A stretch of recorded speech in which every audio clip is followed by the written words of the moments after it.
I stood at the back of my brother's Navy SEAL ceremony, hidden in plain sight, letting them believe I was nothing.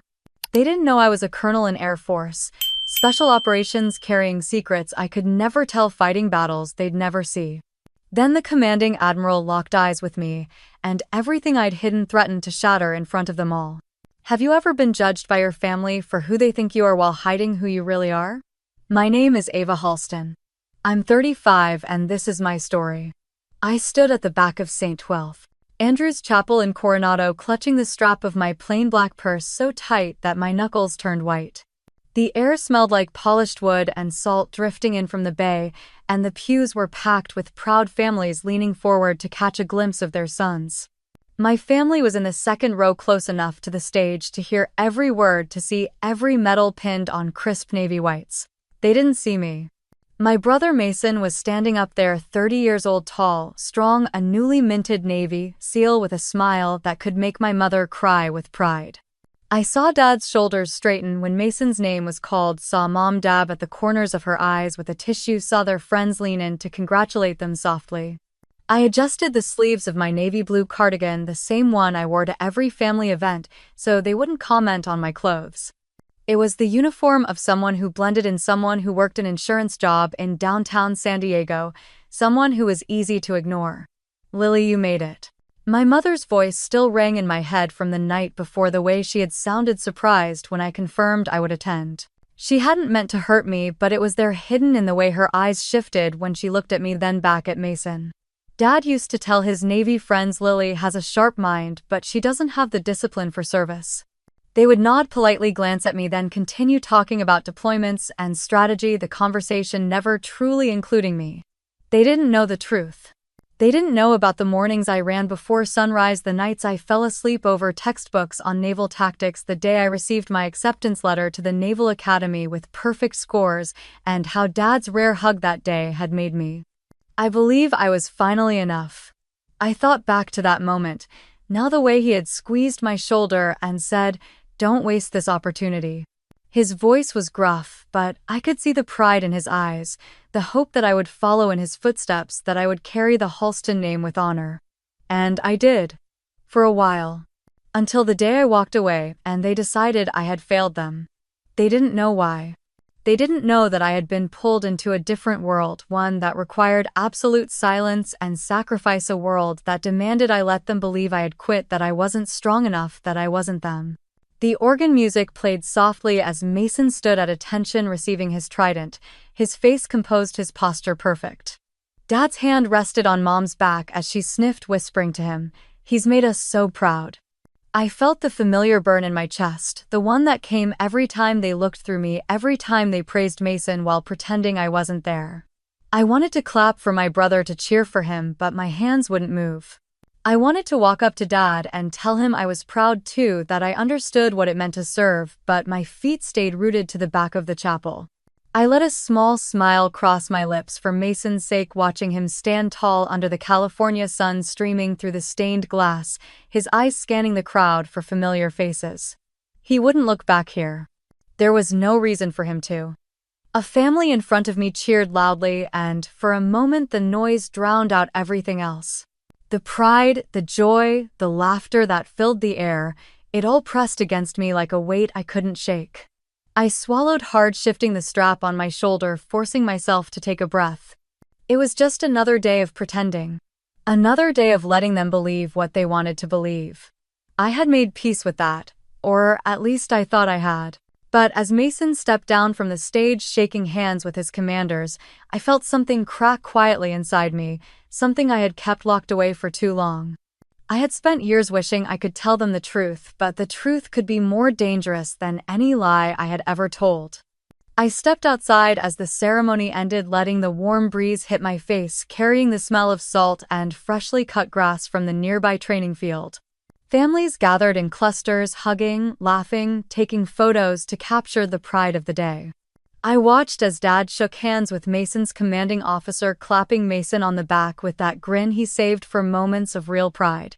Mom stood beside Mason, fixing the collar on his uniform, tears shining in her eyes as she spoke softly to him.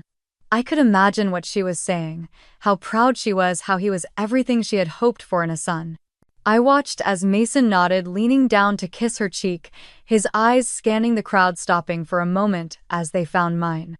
Our eyes met, and for a split second his smile faltered. He lifted his hand slightly, a small wave, but it was enough to make my chest tighten. I raised my hand back just for a moment before dropping it to my side. Mason turned back to Dad, who was already pulling him into another conversation with a retired officer in a crisp blue blazer, laughter rumbling between them. I could have walked over, could have joined them, but I didn't. I stayed where I was, blending into the edge of the crowd like I had learned to do so well. The last thing I wanted was to see that flicker of pity in Dad's eyes when he saw me standing there. "Excuse me," a woman said as she brushed past me, holding her phone high to record her son walking by in uniform. I stepped back, pressing myself closer to the brick wall, clutching my purse like it was the only anchor I had. I thought about the nights I lay awake listening to the hum of the city outside my apartment, wondering if they ever missed me when they were all together sharing stories, laughing about things I was never there to witness. I thought about the conversations I heard only in pieces when I came home for holidays, the way Dad would lower his voice when the topic turned to me, how Mom would force a smile and change the subject. They had accepted the lie because it was easier than asking questions. Easier than facing the truth they didn't want to know. "Lily," a voice called, and I turned, startled to see Mason jogging over, his white uniform sharp against the bright California sky. He stopped a few feet away, shifting on his heels, glancing back at our parents before looking at me. "I didn't think you'd come," he said, his voice quiet, almost unsure. "I wouldn't miss it," I managed, forcing a smile that felt tight around the edges. He nodded, looking down at his hands for a moment before meeting my eyes again. "It means a lot," he said, and I could see the genuine gratitude there, the relief that at least I had shown up, even if he didn't know what it had cost me.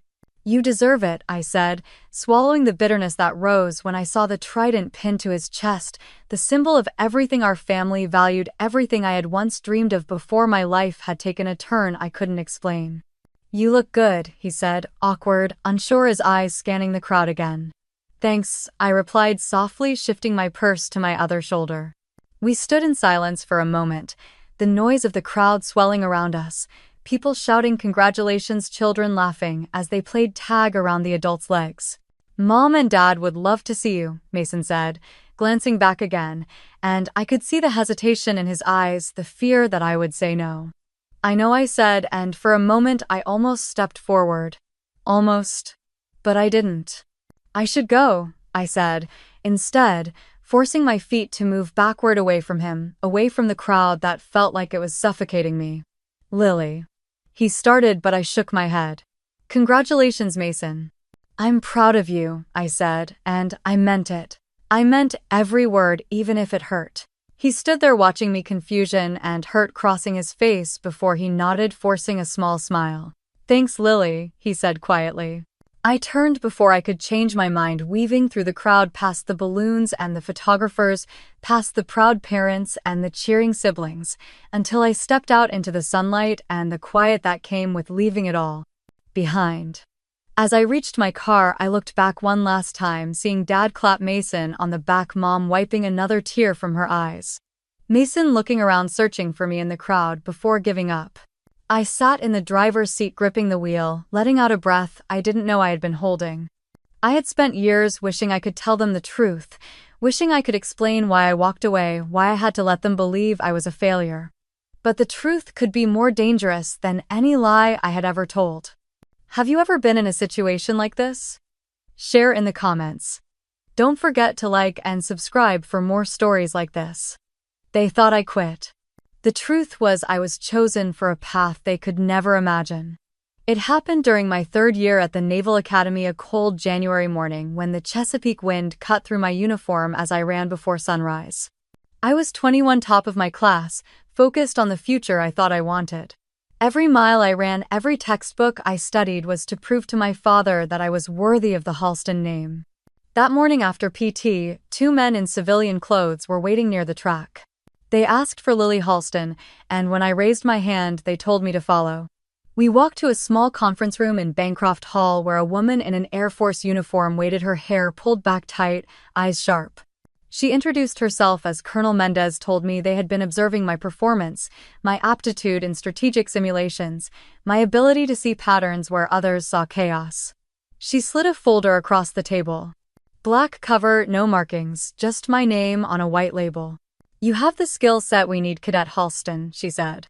But if you accept, you leave today, and you leave quietly. I remember staring at her, confusion tightening my chest.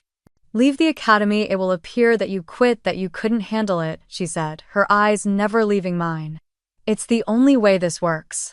I thought about my father's face when he hugged me the day I got in. My mother's eyes when she told her friends her daughter was going to be an officer. I thought about Mason, how he looked up to me, how he believed I was unbreakable. And if I say no, I asked. She leaned back, folding her hands. You'll graduate, take your commission, and serve well, no doubt. But if you say yes, you'll be serving in a way that changes the world, even if no one ever knows. I took the folder that night to my dorm room, read every page under the thin light above my desk. Blacked out lines, vague mission descriptions, promises of something bigger than medals and ceremonies. I didn't sleep that night. At dawn, I reported back to Colonel Mendez. I'm in, I said, my voice steady, even as my stomach flipped. She nodded once. You won't regret this, Halsten. They let me pack a single bag. I left a letter on my pillow for my roommate to find, telling her I was sorry that I had to go. By the time the academy sent the notice to my parents that I had withdrawn, I was already on a plane to Nevada. Creech Air Force Base felt like another planet. The air was dry, the mountains sharp against the blue sky, the sun unrelenting. I traded my navy blues for Air Force fatigues, learning to blend in with a world that didn't exist on paper. Training was relentless. Morning started at 0400 with ruck marches through the desert, lungs burning from the cold. Afternoons spent in windowless rooms decoding satellite feeds, memorizing tactics for missions I couldn't ask questions about. Nights spent running drills, my body screaming for rest, my mind forcing it to keep going. It was there that I met Major Riley Brooks. 38 tall, with graying hair under his cap and eyes that missed nothing. He didn't talk much at first, watching us as we struggled through the first weeks. One evening after a grueling field exercise, I was sitting alone by the barracks dirt, streaking my arms, my head in my hands. I was trying to breathe, trying to remember why I chose this. You think you're alone in this, a voice said. I looked up to see Riley standing there, his hands in his pockets, the desert wind tugging at his sleeves. I didn't think I managed my throat dry. You'll learn that's the first mistake we all make, he said, sitting down across from me on the steps. Thinking this is about us. He didn't say anything else for a moment, just let the wind whistle between us, the sun setting behind the ridgeline. When it gets hard, remember this, he said, leaning forward. There will come a day when you don't need to explain yourself to anyone. The truth will speak for itself, Halsten. I didn't know then how much I would hold on to those words, or how many nights I would whisper them to myself when the silence of being forgotten felt heavier than any mission I had ever carried. I pulled my knees to my chest, resting my chin on them, watching as the last light disappeared behind the desert hills, wondering if my family was sitting down to dinner talking about Mason, pretending I never existed. I learned to live in silence at Creech, to carry the weight of what I couldn't say. My days were a blur of coded briefings, advanced tactical simulations, and intelligence processing under pressure that never let up. We would be woken in the middle of the night, alarms blaring, ordered to analyze satellite images for patterns that could save lives or prevent attacks before dawn.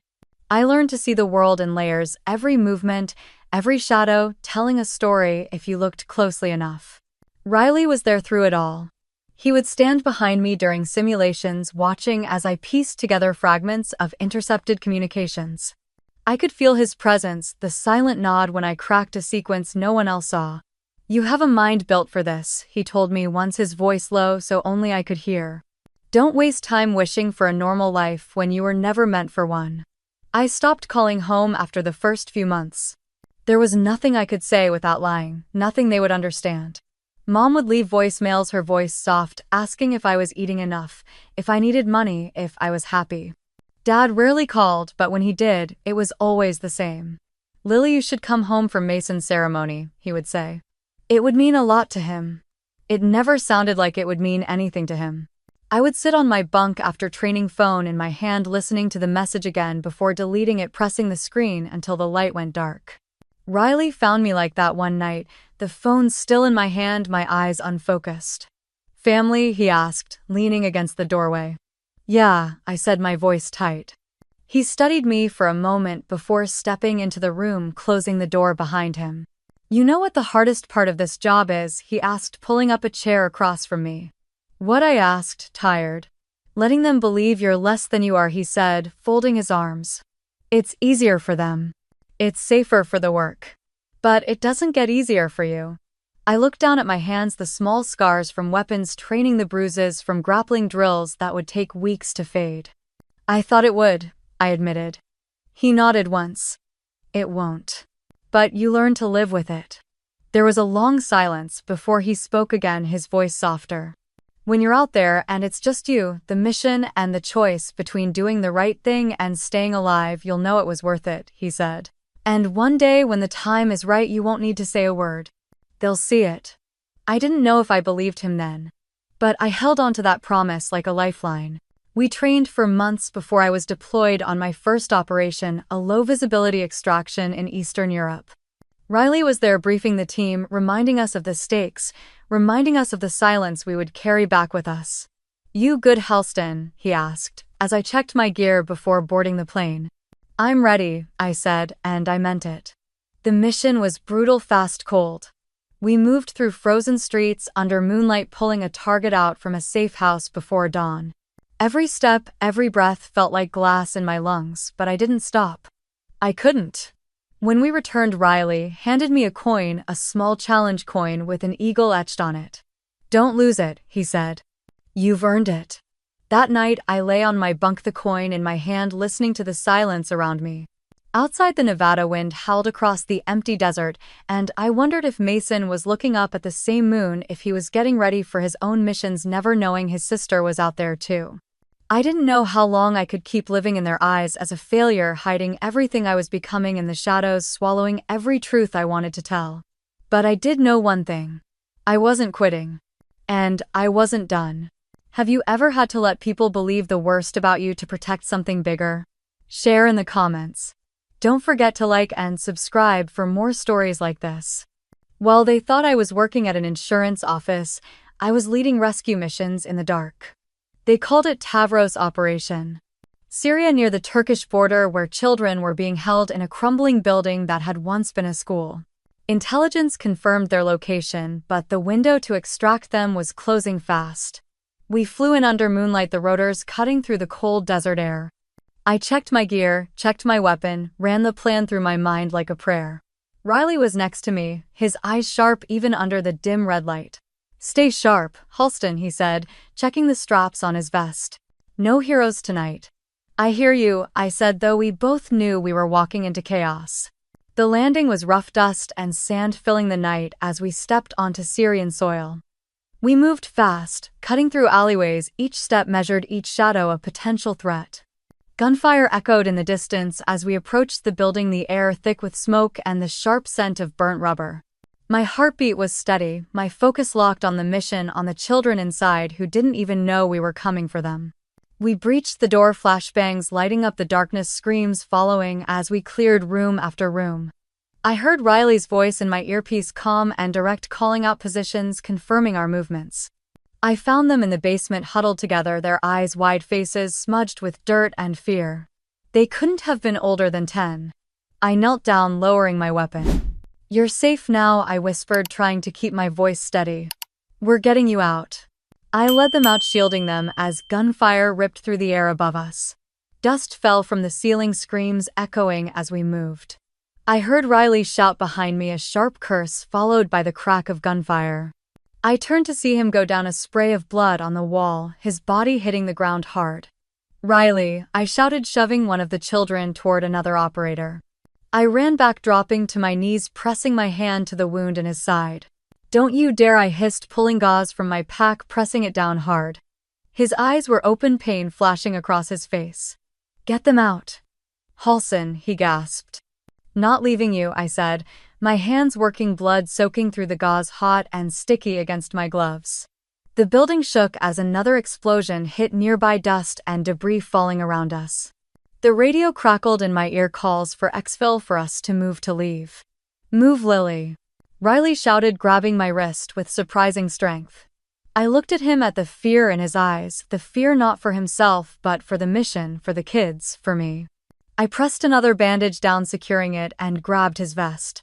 "On 3, I said, my voice hard. I pulled him up, throwing his arm over my shoulders, dragging him as we moved toward the exit. Each step was a battle, each breath, a fight against the smoke and the screams. We made it to the extraction point as the first rays of dawn broke over the horizon, painting the sky in shades of blood and fire. The children were loaded first, their small faces looking back at me as they were lifted into the helicopter. I helped Riley in his grip tight on my vest as he pulled himself up. I climbed in last, the helicopter lifting off, the wind whipping around us as the ground fell away. I sat there covered in dust and blood, my hands shaking as I held onto the side of the chopper, watching the ground disappear, knowing we had done it, knowing we had saved them. But the cost was written in the blood drying on my hands, in the screams I would hear in my dreams, in the scar that would later stretch across my shoulder where a bullet had grazed me as we left. That night, while they celebrated Mason's birthday back home, laughing around a cake in the warm glow of their kitchen, I sat in a dark tent cleaning Riley's blood from under my nails, staring at the moon through the thin canvas. They were celebrating. And I was washing blood off my hands. I didn't sleep for days after Tavros. Every time I closed my eyes, I saw the children's faces, their small hands clinging to my sleeves, the fear in their eyes when the building shook. I heard the gunfire, the ringing in my ears, Riley's voice yelling for me to move, the thick smell of blood and smoke stuck in my hair no matter how many times I washed it out. I was 29 when it happened, just 5 years into this life, already carrying more ghosts than I could count. The doctors patched Riley up, told him he was lucky, told him he would walk again if he followed orders. He only laughed, shaking his head as he laid in the hospital cot, IV lines taped to his arm. "You dragged me out," he said, his voice, rough, eyes, tired but bright with that familiar fire. "Don't make it sound like I had a choice," I replied, folding my arms, leaning against the wall. "You did," he said, staring at me. "You always have a choice." I looked away, my jaw tightening, remembering the screams, the children's cries, the gunfire that wouldn't leave my head. "No, I didn't," I said, and he didn't argue. That night I sat alone outside the medical tent, the desert cold biting at my skin as I pressed my hands against my temples, trying to breathe through the pounding in my head. My body ached, the wound on my shoulder stitched and bandaged, a burning reminder of how close I came to not making it out. My phone buzzed in my pocket and I pulled it out, seeing the text from my mother. "Don't forget Mason's birthday this Saturday," it read. "It would be nice if you showed up for once." I stared at the screen, reading it over and over, the words digging into me deeper than the bullet that grazed me days before. For once. As if I hadn't been showing up every day, risking everything, giving everything for people who would never know my name, for a family that would never understand why I had to disappear. I typed out a reply, then deleted it. Typed it again, then deleted it. Finally, I locked the phone and shoved it back into my pocket, leaning back, letting the stars blur above me. Inside the tent, Riley's laughter echoed with another patient, his voice a small piece of normal in a world that never was. "You can't tell them," he said the next morning as I helped him sit up, his arm in a sling, eyes serious. "I know," I said. "You think it would help, but it wouldn't," he said. "They wouldn't get it. And it would only make you want their approval more." I looked at him, his words slicing deeper than he knew. "I don't care what they think, I lied." He raised an eyebrow, a small smirk on his face. "Yeah, you do," he said. "But that's okay. It means you're still human." I swallowed, my throat tight, turning away to grab his water bottle. "Your family thinks you're working an office job, right?" he asked. "Insurance," I said, shrugging. "That's one hell of an insurance job," he chuckled, shaking his head. I cracked a small smile just for a second. That night I dreamt of the mission again, only this time I couldn't pull Riley up, couldn't get the kids out, couldn't make it to the helicopter in time. I woke up with my heart slamming in my chest, sweat soaking through my shirt, the edges of dawn breaking over the horizon. I walked outside, breathing in the cold air, the desert silent, except for the distant hum of generators. My phone buzzed again, a photo of Mason blowing out candles on a cake, Mom's caption reading, "Wish you were here." I clenched the phone in my hand, the image burning into my mind as I stood there, my other hand brushing against the stitches on my shoulder. They were eating cake, singing happy birthday, laughing around a kitchen table. And I was alone in the dark, wiping blood off my hands, trying to remember why I chose this. Have you ever had to let people think you're nothing while you fight battles they'll never see? What would you have done if you were me? Don't forget to like and subscribe for more stories like this. My family asked me to show up, so I came with a fake smile and a truth I couldn't share. Thanksgiving in my parents' house smelled like cinnamon turkey and the faint scent of my mother's perfume. The table was set with the same orange and gold runner we had used since I was a kid, the plates lined up like soldiers waiting for inspection. I stood in the doorway, clutching a store-bought pie in my hands, forcing a smile as Mom rushed over, kissing my cheek. "Lily, you made it," she said, like she was surprised. "I said I would," I replied, handing her the pie. She took it, glancing at the label before placing it on the counter. She was already turning away, calling out to Mason as he walked in, tall and confident, wearing a navy fleece, his hair cut close, that easy grin on his face. "Hey Lily," he said, pulling me into a quick hug, smelling like cold air and soap. "Hey Mason," I said, my voice steady. He pulled back, looking over my shoulder as Dad walked in, clapping him on the back, ignoring me as he launched into a story about one of Mason's training ops. I moved to the kitchen, washing my hands, trying not to flinch as the water hit the scar on my shoulder, still tender when I pressed too hard. I pulled down my sleeve, flexing my fingers to stop them from shaking. "Lily, can you help with the plates?" Mom asked, not looking at me. "Yeah," I said, drying my hands, stacking the plates carefully. I carried them to the table, setting each one down, listening to Dad talk about Mason's latest qualification, about how proud he was that at least one of his kids had stayed the course. "At least one of our children didn't quit," he said, his voice light, but the words sharp enough to cut. I froze for a moment, my hands gripping the edge of the table, the scar on my shoulder throbbing under the fabric of my sweater. I forced myself to keep moving, placing the last plate down before stepping back. Melanie walked in then, my cousin, perfect as always, her blonde hair pulled back, wearing a crisp blue dress that probably cost more than my monthly rent. "Lily, hi," she said, giving me a tight smile.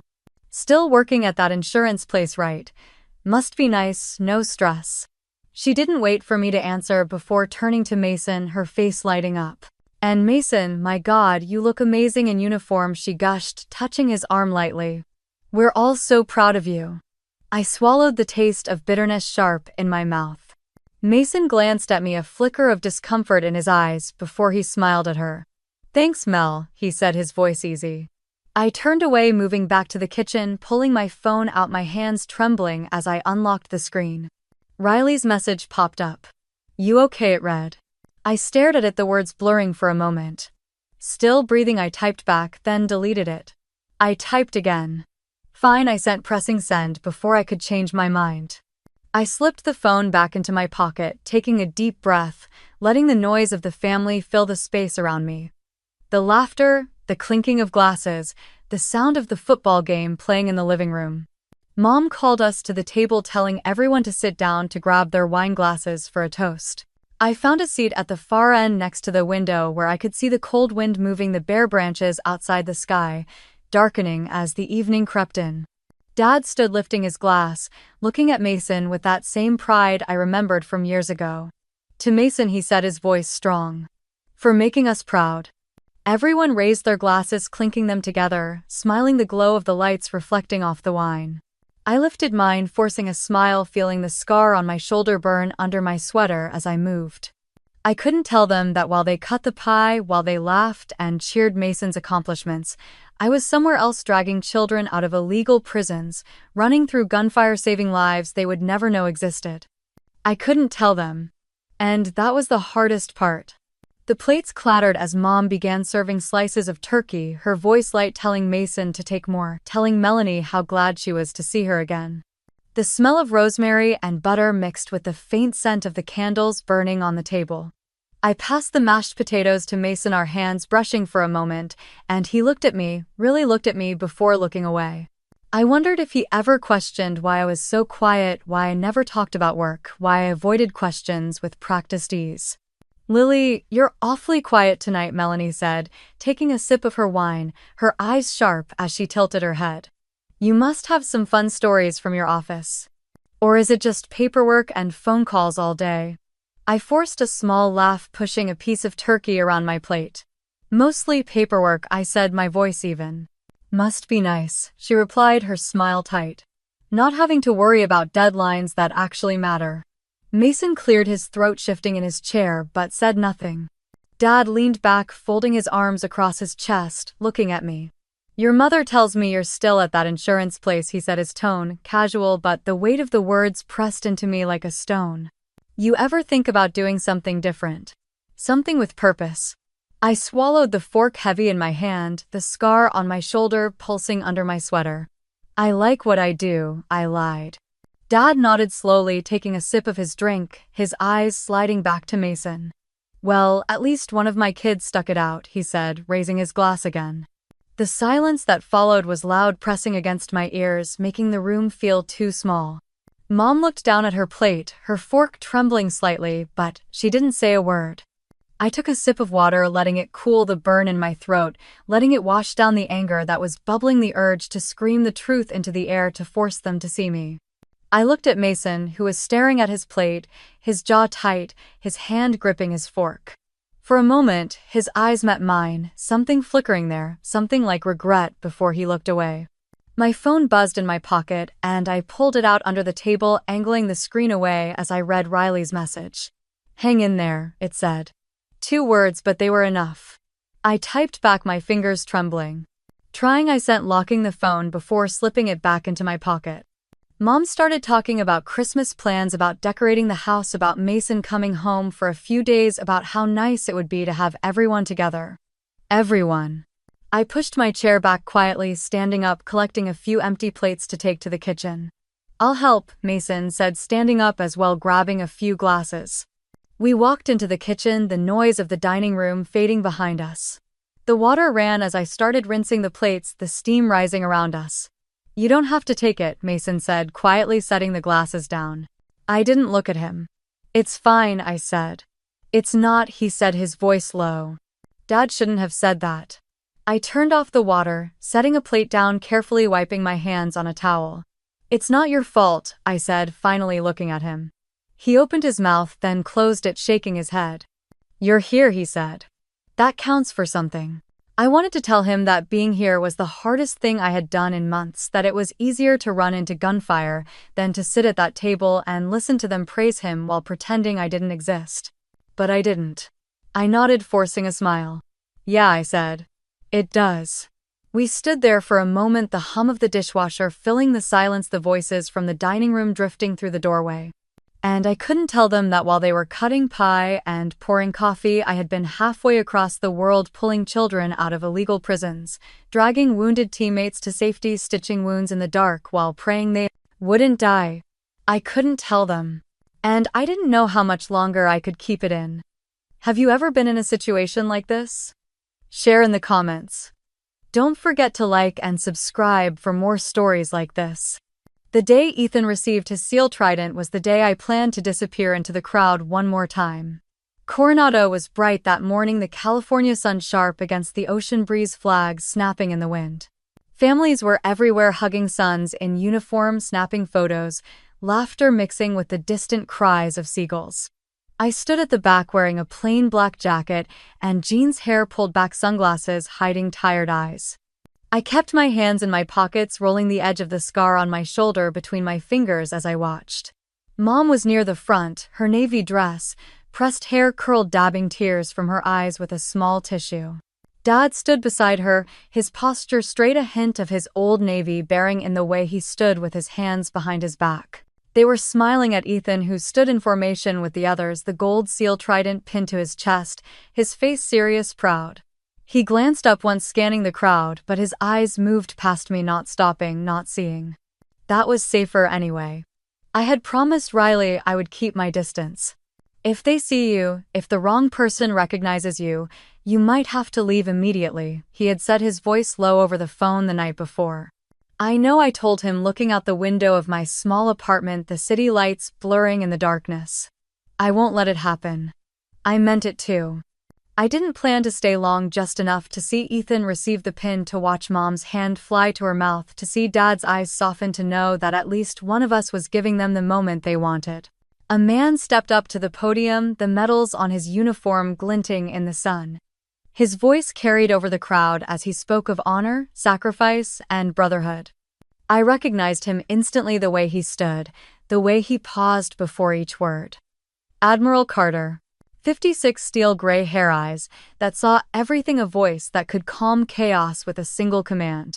He had once led a joint operation I was part of years ago, under a different sky, with dust and heat and gunfire so loud it made your bones shake. I felt my stomach tighten, my breath catching for a moment as I shifted, stepping behind a taller man in front of me, ducking my head slightly, hoping the sunglasses and distance would be enough. He shouldn't have been here. I shouldn't have been here. The ceremony continued, the applause rolling across the lawn as the SEAL candidates stepped forward one by one, receiving their pins. I clapped softly, keeping my head down, heart beating too fast, the breeze feeling cold against the sweat on my neck. Ethan stepped forward, his name echoing across the speakers. Mom let out a small cry, her hands pressed to her lips, Dad's hand gripping her shoulder. Ethan stood tall, the pin pressed onto his uniform, his eyes blinking rapidly as he nodded to the Admiral. They turned to face the crowd, the families cheering, the instructors clapping, camera flashes lighting up the morning. I took one step back, then another, easing toward the edge of the gathering, ready to slip away before the families began to gather around their sons, before someone might turn and look too closely. Then Admiral Carter's eyes swept the crowd. They paused. They narrowed. And they stopped. Right on me. My pulse roared in my ears as Admiral Carter's eyes locked on mine. I lowered my head, turning my shoulder, hoping he would look away, hoping the distance and the years would keep me invisible. He didn't look away. Instead, he paused mid-sentence, his mouth still open, his eyes narrowing in sharp recognition. My stomach dropped, heat flashing across my skin as I took another step back, scanning for the fastest way to the parking lot. People around me kept clapping, oblivious, their eyes fixed on the stage, on the ceremony, on their sons and brothers becoming SEALs. I could feel the wind shift, carrying the Admiral's voice back to the microphone as he cleared his throat, forcing himself to continue, but I saw the glance he threw my way again before he turned back to Ethan. I turned, moving faster now, weaving through the edges of the crowd, keeping my head down, my breath short, the taste of panic sharp in my mouth. I slipped behind a row of parked cars, pulling out my phone, dialing Riley's number without thinking. He picked up on the second ring. "Tell me you're out," he said, voice calm but clipped. "Not yet," I whispered, ducking as a family passed by, balloons tied to the stroller, laughter bubbling around me like static. "What happened?" he asked. "He saw me," I said, pressing my hand against the car door to steady myself. "Admiral Carter. He saw me." Riley went quiet for a moment, then let out a slow breath. "Get to your car," he said. "Now." "I'm trying," I said, peeking around the edge of the car, seeing more families moving toward the stage for pictures. I slipped between two trucks, my boots crunching on the gravel, my heart pounding so loud I was sure someone would hear it. I could still see Ethan at the front, hugging Mom, Dad's hand on his back, the perfect family moment unfolding as if nothing else existed. I was almost to the exit when I heard it. Colonel Halsten. His voice was calm, measured, carrying across the breeze like a command I couldn't ignore. I froze, every muscle in my body tensing, my breath catching, as I turned slowly, sunglasses slipping down my nose, letting me see him clearly. Admiral Carter stood there, hands clasped behind his back, eyes sharp, the same look he had worn years ago when we briefed before dawn, planning the impossible missions no one would ever know about. "I didn't expect to see you here," he said, his voice loud enough to catch the attention of those nearby. A few heads turned, eyes flicking between us, curiosity lighting in their faces, whispers starting. My mouth went dry, the world tilting, as I saw my father turn, confusion flickering across his face, Mom's hand pausing in midair as she looked back, Ethan's eyes following theirs until they found me. And in that single breath, the life I had kept hidden, the silence I had held onto for so long, cracked wide open. The crowd around us went quiet. Don't forget to like and subscribe for more stories like this. I used to fear this moment. But now it was here. Admiral Carter's words hung in the air, sharp and clear, cutting through the noise of the crowd like a blade. Colonel Halsten. A ripple of confusion moved through the families nearby. A few people turned, whispering, their eyes darting between me and the Admiral. My father's head snapped around, his eyes narrowing, confusion pulling at the corners of his mouth. "Colonel," he echoed, his voice rough. "You must be mistaken, Admiral." Admiral Carter didn't flinch. His gaze stayed on me, steady, unblinking. "I'm not mistaken," he said. "Your daughter has saved more lives than you can imagine.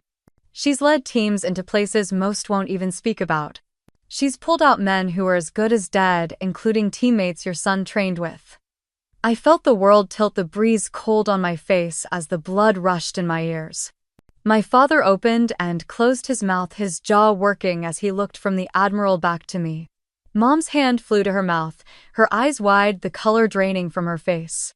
Ethan stood frozen still in his uniform, the trident on his chest glinting in the sunlight. His mouth opened as if to speak, but no sound came out. His eyes were locked on me, the realization crashing through him like a wave he couldn't fight. "Lily," he finally managed, his voice cracking, the single word carrying every question he couldn't form. I swallowed, the taste of dust and regret sharp on my tongue.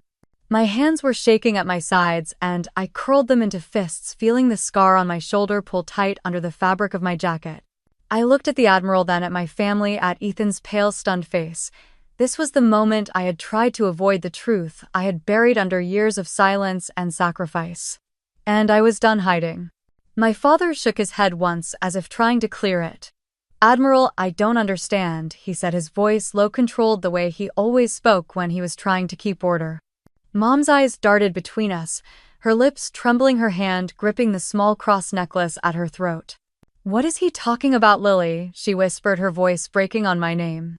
The Admiral shifted his weight, glancing at the stunned families around us before stepping closer, lowering his voice, but not enough for it to be private. "Your daughter is a colonel in Air Force Special Operations," he said, his tone gentle but firm. "She's been serving in classified missions for years. Her work has saved countless lives, including Navy personnel." Dad's face went pale, the sun catching the sweat on his forehead as he blinked hard, like he couldn't process the words. "That can't be," he said, shaking his head again, his voice softer now, almost pleading. "She left the academy. She works insurance." I looked at him, my father, who had spent years believing I was a disappointment, who had looked through me at family dinners, who had measured worth in ranks and medals. I opened my mouth, then closed it, the words sticking to the back of my throat. Ethan took a step forward, his boots crunching on the gravel, his hands clenched at his sides. "Lily," he said again. His voice stronger this time, confusion and something else in his eyes, something like hope. "Is it true?" I met his eyes, seeing the boy who used to follow me around the backyard, who had looked up to me before everything changed, before silence became the only way I could protect them. "Yes," I said, the word coming out soft, but it felt like a shout in the heavy quiet around us. Mom made a small sound, her hand covering her mouth again as her eyes filled with tears. Dad took a step back, his hand going to the back of his neck, rubbing it slowly as he looked at the ground. I don't understand," he murmured. The Admiral cleared his throat, giving me a look that told me he had said enough, that the rest was mine to carry now. I took a deep breath, the breeze lifting strands of hair around my face, the sounds of the ocean in the distance grounding me, as I finally looked at all of them. For the first time in years, I let them see me, really see me, without the armor of silence and false smiles. It was the first time I saw my father's hands tremble when he looked at me. Ethan's eyes were still locked on mine, searching for answers. "All this time," he said, his voice quiet but clear. "All this time, and you never said a word." I took a breath, the cool salt air burning in my lungs, grounding me as I met his gaze. "I couldn't," I said, my voice steady, even though my heart pounded. "You know that now." Mom stepped closer, tears streaking down her cheeks, her hands trembling as she reached for me. "Lily," she whispered, her voice breaking. "Why didn't you tell us? We thought you failed." I felt something twist in my chest, the weight of every holiday spent in silence, every meal where I swallowed my pride along with the food, every look of pity they thought I didn't see. "It wasn't about what you thought," I said softly, my voice catching for a moment. "It was about keeping people safe." About doing what I had to do. Dad's eyes finally lifted to meet mine, red-rimmed, his jaw tight. I spent years thinking you walked away, he said, his voice raw. Thinking you couldn't handle it. I blinked, the breeze stinging my eyes, the familiar burn of unshed tears pressing against the back of my throat. I know, I said, and I let you think that. He took another step back, shaking his head, his hands dropping to his sides. For what he demanded, pain and anger mixing in his words. For what, Lily? For missions you'll never hear about, I said, my voice low but firm. For children who got to go home, for families who didn't have to get the call that their son or daughter wasn't coming back. The silence that followed was heavy, pressing down on all of us as the families nearby pretended not to watch, their eyes flicking over curiosity and confusion on their faces. Ethan took another step forward, his hand lifting slightly before dropping again. You saved people, he said, his voice shaking. You were out there doing the work. I nodded once, unable to speak for a moment. The Admiral cleared his throat, stepping back, giving us space, but his eyes held a quiet respect as he looked at me. You have a hell of a daughter, he said to my father before turning away. Dad didn't move, didn't speak, just kept looking at me like he was seeing me for the first time. Mom wiped at her eyes, her hand still trembling as she reached out, brushing my hair back like she used to when I was a kid. I'm sorry, she whispered, her voice barely audible. I swallowed, closing my eyes for a moment, letting her hand rest against my cheek, feeling the warmth I had missed for so long. It's okay, I said, even though it wasn't, even though the years couldn't be erased in a moment. Ethan stepped closer, his hand gripping my shoulder, his eyes shining. You're still my sister, he said, and I'm proud of you. The words hit me harder than I expected, loosening something in my chest I hadn't realized I was holding. I looked at him, at the trident on his chest, at the pride in his eyes. And I'm proud of you, I said. I didn't see Dad move until he was standing in front of me, his hand reaching out, hesitating before it landed on my shoulder. His eyes were glassy, his mouth tight, his hand trembling as he squeezed gently. I don't know how to process this, he admitted, his voice cracking. But I'm proud of you too, Colonel.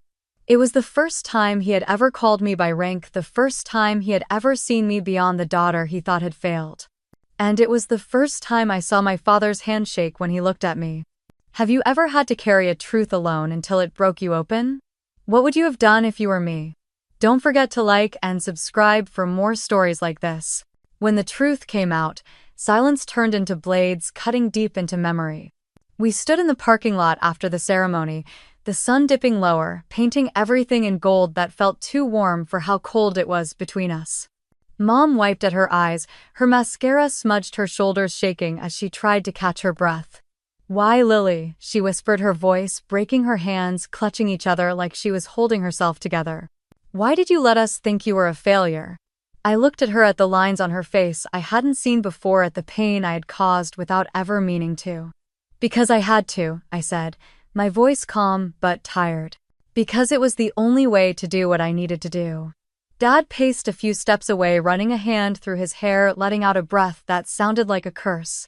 You don't understand, I continued, looking between them. It wasn't about you.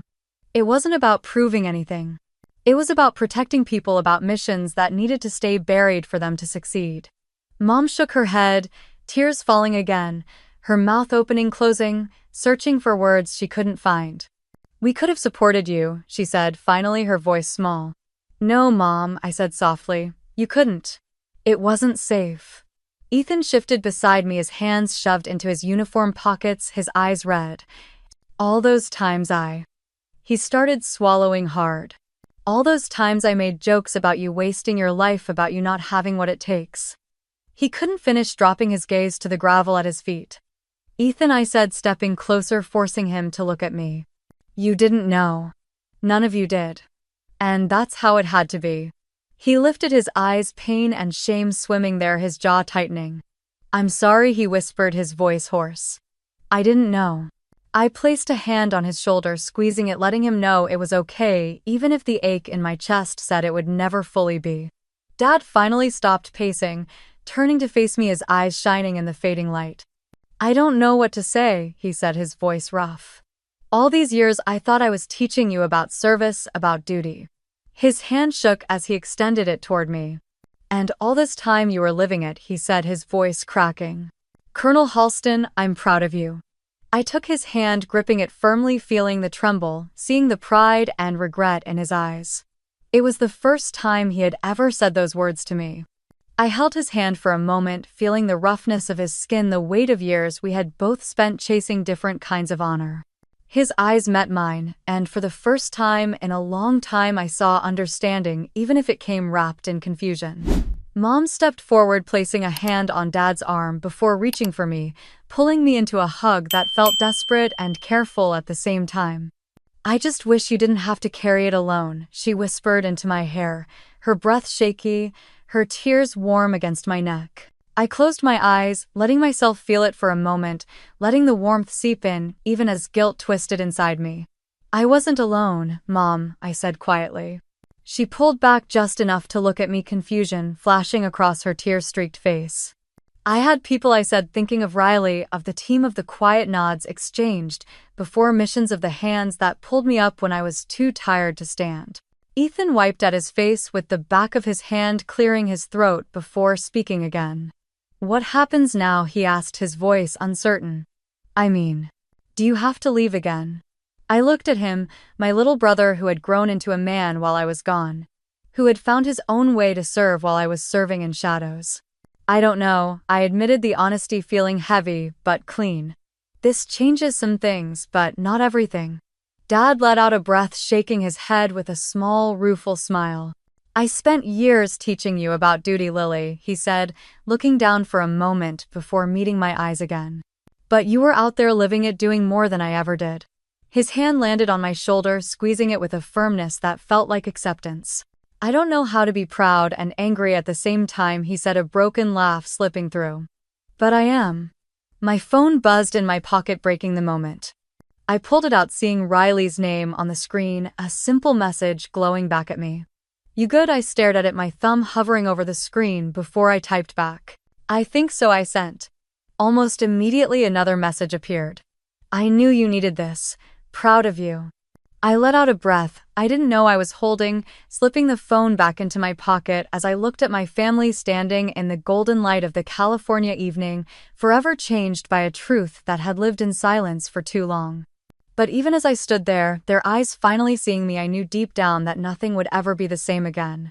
Mom stepped back, brushing at the tears on her cheeks, trying to smooth her hair like she could tuck her emotions away as easily. She looked at me with eyes that were softer now, eyes that saw me as something more than the daughter she thought she lost. Do you remember when you were little, she said, her voice unsteady, and you would line up your stuffed animals and give them orders? I let out a small breath, almost a laugh, remembering the old tan carpet in the living room, the army of stuffed bears and rabbits lined up while I stood in front, pretending I was leading them on some important mission. Yeah, I said quietly. I thought it was just a phase, she continued, shaking her head. But you were always meant for this, weren't you? I didn't know how to answer that, so I just nodded, the memory, bittersweet. The child I was so different from the woman standing here now. Ethan stepped closer, hands still in his pockets, but his shoulders were squared, his eyes clear. Does this mean you're done? He asked, hope and fear tangled in his voice. Or are you going back? I met his gaze, seeing the brother who had once built forts with me in the backyard, who had looked up to me before the silence grew too loud between us. I don't know yet, I admitted, the truth heavy on my tongue. There's always more to do. But maybe I don't have to do it alone anymore. Dad cleared his throat, his hand still on my shoulder, squeezing once before letting go. You don't, he said firmly. Not anymore. For a moment the air around us was quiet, the sounds of the ocean in the distance, and the seagulls overhead the only noise filling the space between us. Families were beginning to leave, the ceremony over, but we stayed there, caught in a moment we all knew would change us forever. My phone buzzed again, and I pulled it out, seeing another message from Riley. Remember what I said? You did good. I stared at the screen, my thumb hovering over the keyboard before I typed back. Thanks. Means more than you know. A breeze swept through, carrying the scent of salt and the faint trace of the eucalyptus trees nearby. I closed my eyes, letting it wash over me, grounding me in the moment, reminding me that the world kept moving even when everything inside you felt like it had stopped. Dad glanced at Ethan, then back at me. Come home for dinner, he said. Both of you. Ethan's mouth lifted into a small smile as he nodded. Yeah, Lily, he said. Come home. Home. The word tasted different now, not like something I was running from, but something I could walk toward even if the path wasn't clear yet. I slipped my phone into my pocket, looking at the family I had been protecting in silence for so long, letting them see me as I was not as who they thought I should be. And in that fragile, quiet moment, I realized they were trying too. But I knew deep down that no matter how hard we tried to go back, nothing would ever be the same again. Have you ever carried a truth so heavy it changed everything the moment it was spoken? Share your story in the comments. Don't forget to like and subscribe for more stories like this. Recognition doesn't always come with applause. Sometimes it's just a look. Mom set the table with the good plates, the ones with the blue rim we only used for birthdays and holidays. The smell of roasted chicken and garlic filled the kitchen while the evening light poured through the window, catching on the framed photos of Mason in uniform that lined the hallway. It was supposed to be a small dinner to celebrate Ethan's pinning, a moment for the family to gather to honor him and what he had achieved. But now the air was different, thicker with something unspoken, something seen that could never be unseen. Dad hovered near the fridge, a beer in his hand, glancing at me every so often like he was still trying to find the right words. Mom hummed quietly, wiping down the counters even though they were already clean, her shoulders tight with nervous energy. Ethan walked in from the backyard, sliding the screen door shut, the breeze carrying in the scent of cut grass. He gave me a look, a small nod, his eyes clear, steady, a silent promise that whatever came next, we were in it together. We sat down, plates filled, hands reaching for bread, the small clatter of forks and knives the only noise for a moment. Dad cleared his throat, raising his glass. To Ethan, he said, his voice firm but softer than usual. For earning your place, for honoring the family, and for reminding us what service means. Ethan raised his glass, his eyes flicking to me before he spoke. And to Lily, he added, his voice calm, sure. For teaching me what it really means to serve. Mom's breath caught, her hand brushing against mine under the table, her fingers squeezing gently. We clinked glasses, the sound sharp in the quiet, and for a moment it felt like everything was exactly where it needed to be. After dinner, I stepped outside, letting the cool air hit my skin, the sky painted in streaks of pink and purple as the sun sank below the horizon. I heard the screen door slide open, footsteps on the porch. I have to go, Ethan said, standing beside me, hands in his pockets. Early, PT. I nodded, smiling. Be safe, I said. He glanced at me, the corner of his mouth lifting. You too, he said, and I knew he meant it in ways most people wouldn't understand. The porch light flickered on as he left, the soft hum of crickets filling the silence around me. I sat down on the steps, letting the quiet settle, letting myself breathe. My phone buzzed in my pocket, and I pulled it out, seeing Riley's name on the screen. Coffee, his message read. I typed back, a small smile pulling at my lips. Yeah, I sent. Tomorrow. The screen dimmed and I slipped the phone away, leaning back, letting the breeze brush against my face, feeling for the first time in a long time that I wasn't running anymore. The next morning, I met Riley at a small coffee shop near the marina, the kind with old wooden floors and the scent of espresso clinging to the air. Sunlight streamed through the windows, catching on the dust motes that danced above the counter. Riley was already there, leaning back in his chair, a cup of black coffee in front of him, steam rising in slow curls.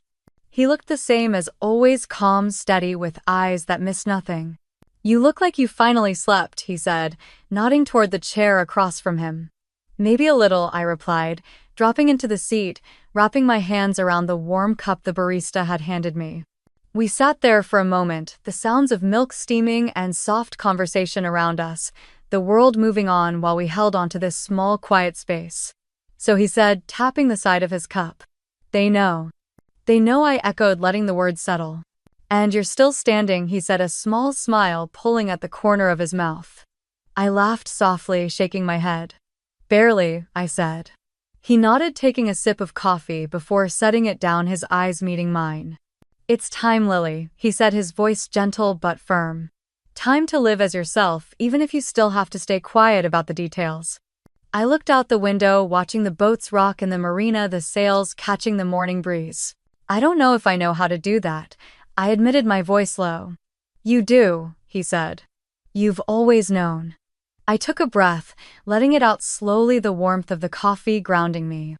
I got a call last night, I said, glancing at him. His eyebrow lifted slightly. They're moving me up, I said. Brigadier General. A slow smile spread across his face, pride lighting in his eyes. About damn time, he said. I can't tell them, I said, the ache in my chest, pressing hard. They can't come to the ceremony. They don't need to, he said, leaning forward. They know enough now. That's what matters. I nodded, blinking hard, feeling the weight of the years, the missions, the silence, and the sacrifice pressing down on me and lifting at the same time. We sat there a while longer, talking about nothing and everything, letting the morning pass us by as the sun climbed higher. That night, I stood on the balcony of my small apartment looking out at the lights of San Diego, the glow reflecting on the water, the hum of the city, a steady comfort. I wrapped a blanket around my shoulders, holding a cup of tea, letting the steam warm my face as I breathed it in.